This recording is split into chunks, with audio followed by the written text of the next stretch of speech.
দূরের কাছের সকল বন্ধুদের স্বাগত জানিয়ে আরেকটি রেসিপি নিয়ে আসলাম। আমি শামসুন নাহার, বাংলাদেশের খুলনা থেকে। আমার আজকের রেসিপি আলু, কাঁঠাল বীজ আর লেয়ার মুরগির পাতলা ঝোলের রেসিপি। এটা খেতে কিন্তু অসাধারণ লাগে। এই কাঁঠালের বীজটা কিন্তু আমার খুবই সামান্য ছিল, তো যেটুকু ছিল সেইটুকু দিয়েই করলাম। তো দেখতে থাকো বন্ধুরা আমার আজকের রেসিপিটা।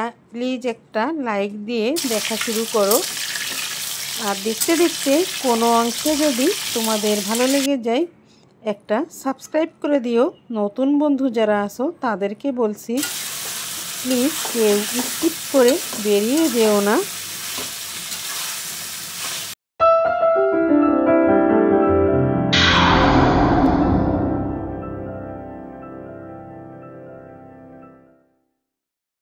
আসসালামু আলাইকুম বন্ধুরা, চলে আসলাম মূল রেসিপিতে। এখানে দেখো আমি প্রায় 700 গ্রাম 800 গ্রাম হবে এইরকম একটা লেয়ার মুরগি নিলাম। মুরগিগুলো আমি কেটে ধুয়ে নিছি। আর এখানে দেখো আমি আলু আর কাঁঠালের বীজও কেটে ধুয়ে রেডি করে রাখছি। আর এই যে দেখো আমার এখানে আছে আদা বাটা, রসুন বাটা বেশ খানিকটা করে, সবটুকু আমার লাগবে না। আর আছে পেঁয়াজ, মরিচের গুঁড়া, জিরার গুঁড়া। এখন আমি চুলায় কড়াই দিয়ে দিলাম। আর দেখো কড়াইটা কিন্তু গরম হয়ে গেছে। গরম হয়ে গেলে দিয়ে দিলাম পরিমাণ মতো তেল। পরিমাণ মতো তেল দিয়ে এখানে আমি এখন এই যে আলুগুলিকে একটু ভেজে নেব। তো আলুগুলি ভেজে নিলে কি হয়, এই যে ছোট মুরগি রান্না করতে গেলে খুব তাড়াতাড়ি কিন্তু এটা সিদ্ধ হয়ে যায়। আর দেখা যাচ্ছে আমি যদি মুরগির আগে দিয়ে রান্না করি তাহলে কিন্তু আলুটা সিদ্ধ হতে চায় না। তাই ভেজে নিলে কিন্তু আলুগুলি খেতে যেমন টেস্ট ভালো হয় আর তাড়াতাড়ি করে সিদ্ধ হয়ে যায়। তো দেখো বন্ধুরা আমি আলুগুলিকে কেমন করে ভেজে নিলাম। আর এখন আমি আলুগুলিকে তুলে নিচ্ছি।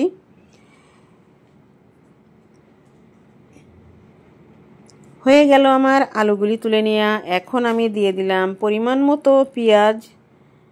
তো আমি কিন্তু আরও সামান্য একটু তেল এখানে দিয়ে দিছিলাম। পেঁয়াজটাকে একটু ভেজে নেওয়ার পরে এখানে আমি দিয়ে দিচ্ছি পরিমাণ মতো রসুন বাটা, পরিমাণ মতো আদা বাটা। একটু নেড়েচেড়ে দিয়ে তারপরে এখানে বাকি উপকরণগুলো আমি দিয়ে দিব। এখন এই যে দিয়ে দিলাম হলুদের গুঁড়া, তারপর দিয়ে দিচ্ছি জিরার গুঁড়া। এখানে আমি কিন্তু সামান্য মরিচের গুঁড়া দিয়েছিলাম, ওটা কিন্তু স্কিপ হয়ে গেছিল। ওই সময় আমার একটা কল আসছিল, তো তখন আর কি কেটে যায়। এই যে আরও কিছুটা মরিচের গুঁড়া আমি এখানে দিয়ে দিলাম।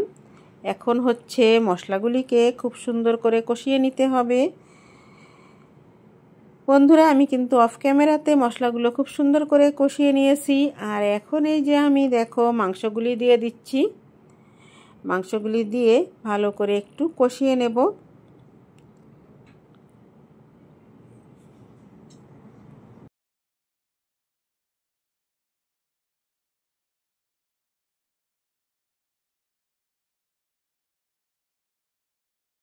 বন্ধুরা আমি কিন্তু এখনও মাংসে হলুদ আর লবণটা দেইনি। তো আমি এখন দেখো লবণ পরিমাণ মতো লবণ দিয়ে দিলাম।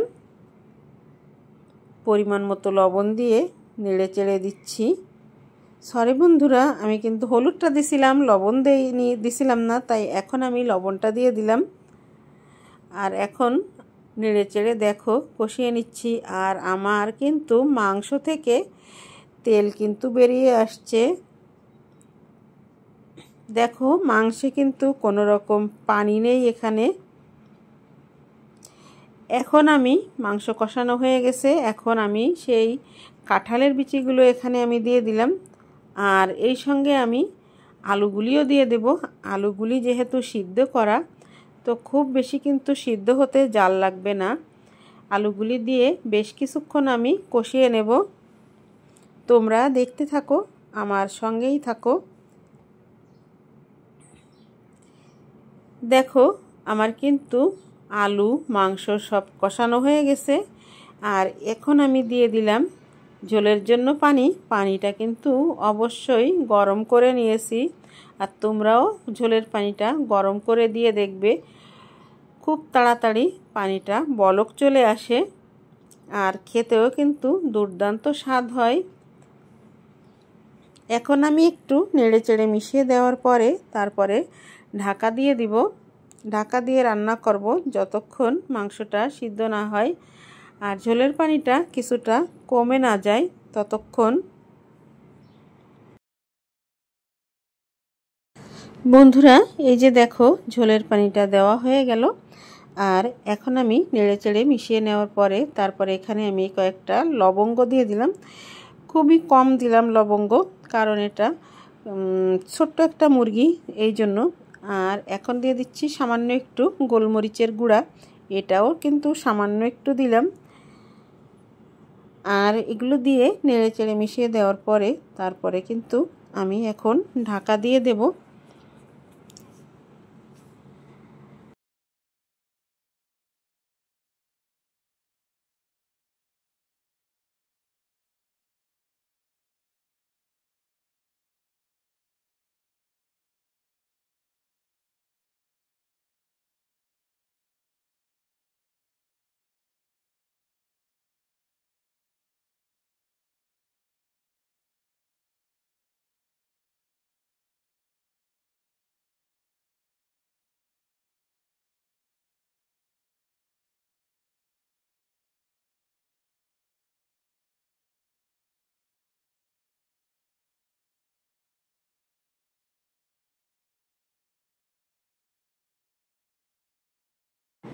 বন্ধুরা এই যে দেখো আমি ঢাকনাটা দিয়ে দিলাম। চলে আসব কিছুক্ষণ পরে, এসে আবার একটু উপর নিচ করে নেড়েচেড়ে মিশিয়ে দেব। তো দেখো আমি কিছুক্ষণ পর এসে ঢাকনাটা তুলে নিয়ে তারপরে উপর নিচ করে একটু নেড়েচেড়ে মিশিয়ে দিচ্ছি। আমার কিন্তু এখন এখানে আর কোনো মশলা দেওয়ার নেই।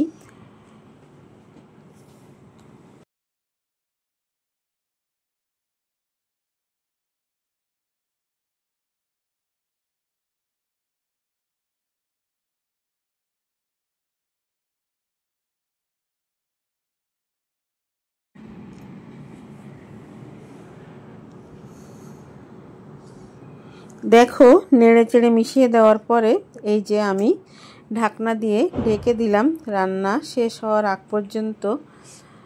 বন্ধুরা আমার রান্নাটা কিন্তু অলমোস্ট কমপ্লিট। আমি কিন্তু আর খুব বেশি ঝোল টানাবো না, এভাবেই কিন্তু একটু ঝোল করে রান্না করব।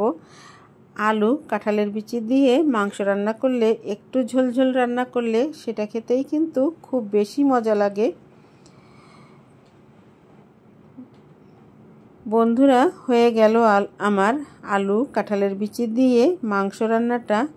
তো এখন আমি অন্য একটি পাত্রে এটাকে ঢেলে নেব। দেখি বন্ধুরা মাংসটাকে তুলে নেওয়ার আগে আমি কিছুক্ষণ একটু ঢেকে রেখে যাব, তারপর এসে দেখাবো ফাইনাল লুক। এই যে দেখো আমার আজকের মাংস রান্নার ফাইনাল লুক।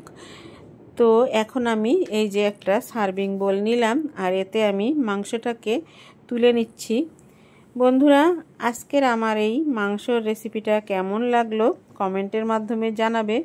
যদি কোনো অংশে ভালো লাগে লাইক কমেন্ট শেয়ার করে দিও, আর যদি কোনো নতুন বন্ধু থেকে থাকো সাবস্ক্রাইব করে আমার চ্যানেলের পাশেই থেকে যাও। বন্ধুরা আজকে আমি মাংসটাকে সার্ভ করতে করতে তোমাদের কাছ থেকে বিদায় নিচ্ছি।